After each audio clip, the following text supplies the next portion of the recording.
బయటికెళ్ళేటప్పుడు మాత్రం పిల్లల్ని అస్సలు తీసుకెళ్ళొద్దు. ఎవరితోనన్నా వెళ్ళొచ్చు కానీ, ఈ పిల్లలతోనైతే అస్సలు వెళ్ళలేమన్నమాట. చాలా టార్చరు, మెంటల్ హెడేక్ చేసి పడేశారు.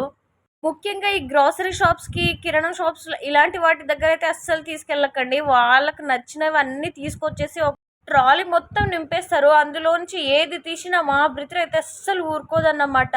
అక్కడనే పొర్లాడి మరీ ఏడుస్తది. దానికైతే నాకు, మా హస్బెండ్‌కొచ్చే కోపం అయితే మామూలుగుండదు.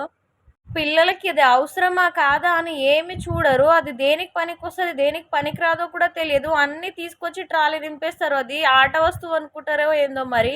మీ పిల్లలు కూడా ఇలానే చేస్తారా? మా బ్రదర్ అయితే చుక్కలు చూపిస్తది బయటికి తీసుకెళ్తే. అసలు చాలా గుర్తుండిపోయింది తనను బయటికి తీసుకెళ్ళొద్దనేసి. ఐ హోప్ ఈ వీడియో మీకు నచ్చితే ప్లీజ్ లైక్, షేర్, సబ్స్క్రైబ్ చేసుకోండి. అండ్ చాలామంది వీడియోస్ చూస్తున్నారు. ప్లీజ్ లైక్ ఇవ్వండి.